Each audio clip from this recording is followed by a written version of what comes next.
میرے اور آپ کے آقا و مولا نے اللہ کی بارگاہ میں یہ دعا کی، اللہم انی اعوذ بک من الموت الفجاۃ، اے اللہ اچانک موت سے تیری پناہ مانگتا ہوں۔ اچانک موت آتی ہے اور انسان کو تلافی کا، توبہ کا موقع بھی نہیں ملتا، تو اچانک اموات سے پناہ مانگی گئی۔ تو حضرت اسرائیل سے عہد لے لیا حضرت یعقوب علیہ السلام نے کہ میری روح قبض کرنے کے لیے اچانک نہیں آنا، پہلے کو قاصد بھیج دینا۔ اللہ کے نبی تھے، ان سے وعدہ کر لیا۔ حضرت اسرائیل ایک عرصے کے بعد حاضر ہوئے، پوچھا کدھر آئے ہو؟ کہا قبض روح کے لیے آیا ہوں۔ کہا تم نے تو وعدہ کیا تھا اچانک نہیں آؤں گا، پہلے قاصد بھیجوں گا۔ تو کہا حضرت میں نے تو قاصد بھیجے تھے۔ فرمایا میرے پاس تو ایک بھی نہیں آیا۔ عرض کی حضرت آپ کے سامنے کتنے لوگوں کی موت واقع ہوئی، یہ میرا قاصد نہیں تھا تو اور کیا تھا؟ یہ اٹھتے ہوئے جنازے میرا قاصد نہیں تھا تو اور کیا تھا؟ آپ کی داڑھی میں سفید بال اترائے، یہ میرا قاصد نہیں تھا تو اور کیا تھا؟ جب بینائی کم پڑنے لگے، جب اعضاء مدمحل ہو جائیں، جب چلتے ہوئے ٹھوکرے لگے، جب بولتے ہوئے لکنت آنے لگے، جب یادداشت کھونے لگے، تو سمجھ لو پیغام موت آ گیا۔ یہ ڈوبتا ہوا سورج ہمیں موت کا پیغام دے کے جا رہا ہے۔ دیکھو کیسا بھنگ پن تھا، کیسی دوپہر تھی، کیسی کرنوں کی تمازت اور حدت، شدت اور گرمی تھی، لیکن آج درد غروب سے زرد ہوا جا رہا ہوں۔ اتنی بڑی کائنات، اتنا بڑا منبع نور کا جو آسمان کے اوپر جگمگا رہا ہوتا ہے، درد غروب سے وہ بھی زرد ہو جاتا ہے۔ دیگر تے دن گیا محمد، اوڑک نو ڈب جانا۔ تو یہ ہمیں پیغام دیتا ہے میاں تم بھی جا رہے ہو۔ یہ پھیلے ہوئے قبرستان بتاتے ہیں۔ حضرت سیدنا غوث اعظم رضی اللہ تعالیٰ عنہ فرماتے ہیں جاؤ قبرستانوں میں جا کے دیکھو کیسے کیسے حسینوں کی مٹی خراب ہو رہی ہے۔ جو بدن پہ چٹکی بھی نہیں پڑنے دیتے تھے مٹی کی، آج ان کے کفن بھی تار تار ہو گئے ہیں۔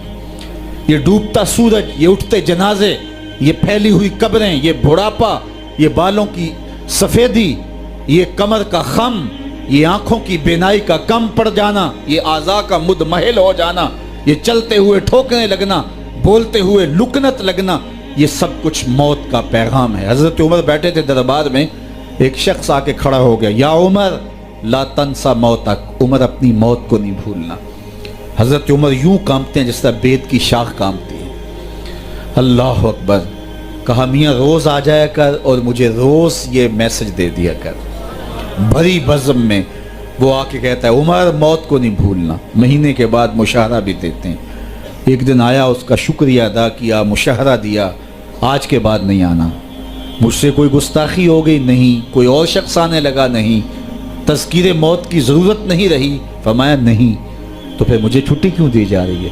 تو حضرت عمر روئے، داڑھی پہ ہاتھ رکھا، ایک بال الگ کر کے کہا یہ دیکھ میری داڑھی میں سفید بال آ گیا، اب تیرے آنے کی ضرورت نہیں ہے، یہ بال ہی مجھے چین سے نہیں بیٹھنے دے گا، ہماری تو پوری داڑھی بھی سفید ہو جائے نا۔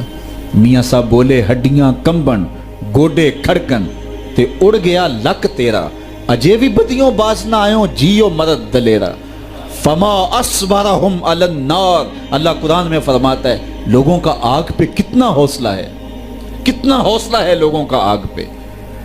کہتے ہیں دیکھو دیکھی جائے گی، کہتے ہیں دیکھ لیں گے۔ کوئی کہتا فلاں بخشا گیا تو میں بھی بخشا جاؤں گا، کوئی کہتا یہ جہاں مٹھا اگلا کس نے ڈٹھا، جاؤ قبرستانوں میں پوچھو دیکھا ہے کہ نہیں دیکھا ہے، کتنے کتنے حسینوں کی مٹی خراب ہو رہی ہے۔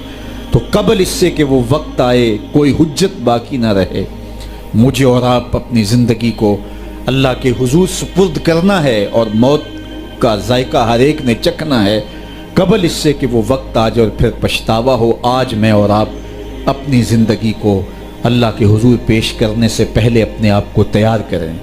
دو چیزیں دل کا زنگ اتارتی ہیں، کثرت کے ساتھ موت کی یاد اور قرآن مجید کی تلاوت، ادارت المصطفیٰ کی فکر، لوگوں کو معاد سے جوڑنا اور کتاب اللہ سے ان کو مربوط کرنا ہے۔